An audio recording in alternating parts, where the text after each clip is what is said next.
ಒಂದಿಷ್ಟು ಕಾಕತಾಳೀಯ ನಿಮ್ಮ ಲೈಫಲ್ಲಿದೆ ಅಂದರೆ ನಟ ಆಗಿ ನೀವು ಕೂಡ ಜೈಲಿಗೆ ಹೋದ್ರಿ, ಜೈಲಿನ ಅನುಭವ ಎಷ್ಟು ಕೆಟ್ಟದಾಗಿರುತ್ತೆ. ಯಾಕಂತಂದ್ರೆ ನಿನ್ನ ಅದ್ರ ಜೊತೆಗೆ ದರ್ಶನ್ ಸರ್ ಕೂಡ ಇಂಡಸ್ಟ್ರಿ ನಟರಾಗಿದ್ದರು, ಅವರು ಕೂಡ ಅದೇ ಪರಪ್ನಗರದಲ್ಲಿ ಇರ್ತಕ್ಕಂಥದ್ದು.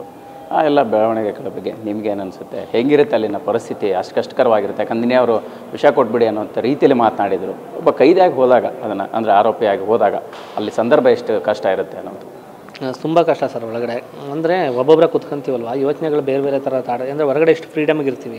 ನಿಮ್ಮ ಹತ್ರ ಎಲ್ಲನೂ ಕಿತ್ಕೊಂಡ್ಬಿಟ್ಟು ನೀಟಾಗಿ ಒಬ್ಬರನ್ನ ಕೂರಿಸ್ಬಿಟ್ರೆ ನಾ ಗೋಡೆ ಮಧ್ಯ ಆಗಲ್ಲ ಎಲ್ಲನೂ. ಆಮೇಲೆ ಅದ್ರ ಹೋಲ್ದೇ ನಮ್ಮ ದಿನಕ್ಕೆ ಮೈಂಡ್ ಚೇಂಜ್ ಆಗ್ತಾ ಇರುತ್ತೆ.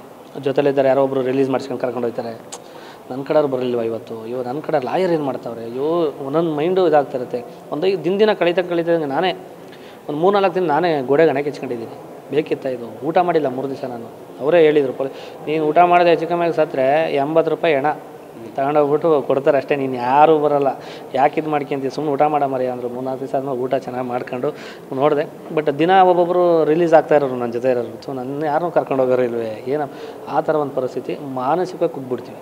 ಮಾನಸಿಕವಾಗಿ ಯಾವ ಶತ್ರುಗಳಿಗೂ ಬೇಡ ಜೈಲು.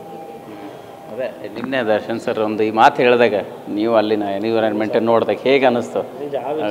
ನನಗೆ ಬೇಜಾರಾಯಿತು.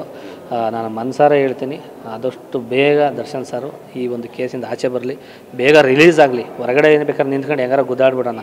ಬಟ್ ಈ ಒಂದು ಇದರಿಂದ ಜೈಲಿಂದ ಆಚೆ ಬೇಗ ಬರಬೇಕು, ಇಲ್ಲ ಅದು ತುಂಬ ಪ್ರಾಬ್ಲಮ್ ಹೊರಗಡೆ. ಫೈನಲಿ ನಿಮ್ಮ ಲೈಫಲ್ಲಿ ಅಂಥದ್ದೊಂದು ಘಟನೆಗಳು ನಡೀತು, ಪೊಲೀಸ್ ಸ್ಟೇಷನ್ನು, ಕೋರ್ಟು, ಕಚೇರಿ ಅನ್ನೋಂಥದ್ದು ವಿಚಾರಣೆ.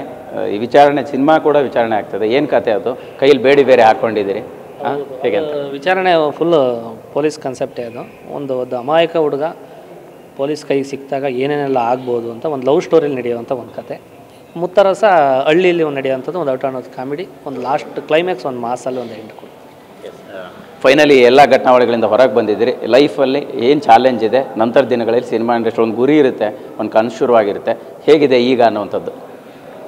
ಈಗೇನು ದೊಡ್ಡವರು ಎಲ್ಲರೂ ಪರಿಚಯ ಇದ್ದಾರೆ, ಅವ್ರ ಆಶೀರ್ವಾದ ತಗೊಂಡು ಮುಂದಿನ ದಿನಗಳಲ್ಲಿ ಇದು ಯಾವುದೇ ರೀತಿ ಈ ಥರದೊಂದು ಕೆಲಸಗಳಾಗಲ್ಲ. ಒಂದು ಒಳ್ಳೆ ಕೆಲಸಗಳು ಮಾಡ್ತೀನಿ, ಒಂದು ಒಳ್ಳೊಳ್ಳೆ ಸಿನಿಮಾಗಳು ಮಾಡ್ತೀನಿ. ನಂದು ಏನೇ ಕೆಲಸ, ನಂದು ಏನೇ ಒಂದು ಇದು ಮಾಡೋದು ಟೈಮ್ ಕೊಡೋದಾದರೂ ಒಂದು ಒಳ್ಳೆ ಕೆಲಸದ ಮೂಲಕ ಒಂದು ಉತ್ತರ ಕೊಡ್ತೀನಿ ಅಷ್ಟೇ, ಬೇರೆ ಏನೇನು. Thank you, all the best, ಒಳ್ಳೆಯದಾಗಲಿ ಮನು. Thank you. ಎಸ್, ಇದಿಷ್ಟು ನಟ ಮಡೇನವ್ರು ಮನು ಅವರ ಮಾತಾಗಿರ್ತಕ್ಕಂಥದ್ದು. ಕ್ಯಾಮ್ರಾ ಪರ್ಸನ್ ಬಾಲಾಜಿ ಜೊತೆ ಮಾಲ್ತೇಶ್ ಜಗ್ಗಿನ್, TV9 ಬೆಂಗಳೂರು.